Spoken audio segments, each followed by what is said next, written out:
Perkenalkan, nama saya Yohanes Walivan Macelini, NIM 1806025056 dari Program Studi Sosial Ekonomi Perikanan. Di sini saya akan menjelaskan materi tentang time series, analisis time series, dan juga forecasting. Baik, pengertian dari time series sendiri merupakan kumpulan data statistik yang merupakan hasil pengamatan setiap interval waktu tertentu. Data statistik sendiri berdasarkan perspektif waktu dibagi menjadi dua, yaitu cross-section atau data yang tidak berdasar pada waktu, dan juga time series berbasis waktu. Deret berkala ini sendiri merupakan suatu himpunan observasi di mana variabel yang digunakan diukur dalam urutan waktu, misalnya tahunan, bulanan, triwulan, dan sebagainya. Tujuan dari metode deret berkala ini sendiri yaitu untuk menemukan pola-pola data secara historis dan mengekstrapolasikan pola tersebut untuk masa yang akan datang. Selanjutnya ada peramalan atau forecasting yang merupakan alat bantu dalam membuat perencanaan yang efektif dan efisien, misalnya produksi, keuangan, stok, pemasaran, sumber daya manusia, fasilitas, dan lain-lain. Ada pun beberapa struktur ataupun penyusun dalam time series. Yang pertama ada trend, kedua siklus, yang ketiga ada musiman, dan yang keempat ada irregular atau ketidakteraturan. Trend sendiri merepresentasikan suatu perubahan dari waktu ke waktu, cenderung naik ataupun turun. Tren ini sendiri diperlukan waktu untuk jangka panjang untuk dapat melihatnya, sekitar 15 atau 20 tahun. Selanjutnya ada siklus yang merupakan fluktuasi bisnis dalam jangka yang lebih pendek, sekitar 2 sampai 10 tahun. Belum ada penjelasan yang memuaskan terhadap penyebab timbulnya fluktuasi siklus macam ini. Lamanya dan besarnya fluktuasi juga sangat beragam dari perusahaan ke perusahaan dan dari industri ke industri. Selanjutnya ada musiman. Musiman sendiri merupakan fluktuasi yang terjadi dalam lingkup 1 tahun. Musiman sendiri timbul karena ada beberapa faktor. Yang pertama, karena peristiwa tertentu, misalnya karena peristiwa lebaran ataupun tahun baru. Yang kedua, ada karena cuaca, misalnya musim hujan dan juga musim kemarau.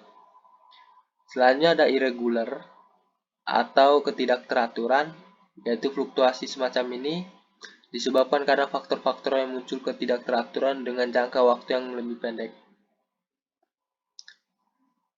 Mengukur pengaruh tren sendiri ada beberapa cara. Yang pertama ada menggambar dengan tangan, misalnya dengan menarik garis di antara titik-titik observasi.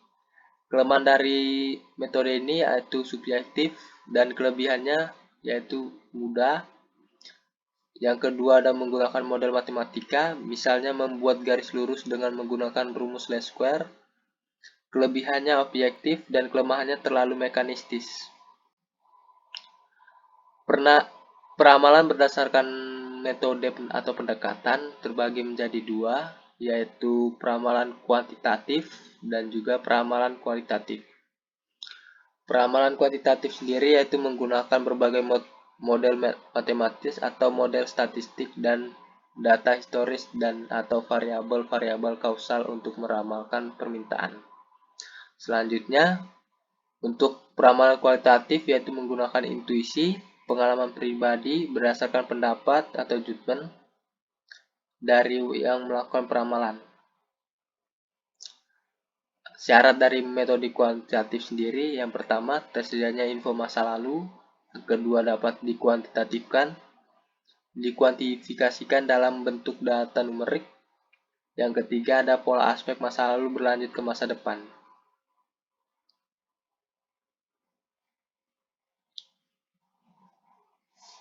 Selanjutnya ada model dalam pendekatan kuantitatif ada beberapa macam, yaitu model deret waktu, model asosiatif, dan juga analisis serta proyeksi tren. Mungkin dari yang pertama, mungkin model darurat waktu, yaitu prediksi dibuat untuk asumsi yang terjadi di masa depan merupakan fungsi dari masa lalu. Ada beberapa pendekatan ataupun ada beberapa macam, yaitu yang pertama ada pendekatan naif, kedua rata-rata bergerak, yang ketiga penghalusan eksponensial. Yang kedua ada model asosiatif, yaitu menggabungkan banyak variabel yang mungkin mempengaruhi kuantitas. Yang ketiga ada proyeksi tren. Yang keempat ada analisis regresi. Analisis regresi sendiri terbagi menjadi 3. Yang pertama ada regresi linier. Regresi linier sendiri terbagi menjadi 2, yaitu regresi linier sederhana atau RLS. Dan yang kedua adalah regresi linier berganda atau RLB. Dan yang poin kedua ada regresi kuadrat. Dan yang ketiga ada regresi eksponensial. Mungkin itu saja yang dapat saya jelaskan pada materi ini. Kurang dan lebihnya mohon maaf. Terima kasih.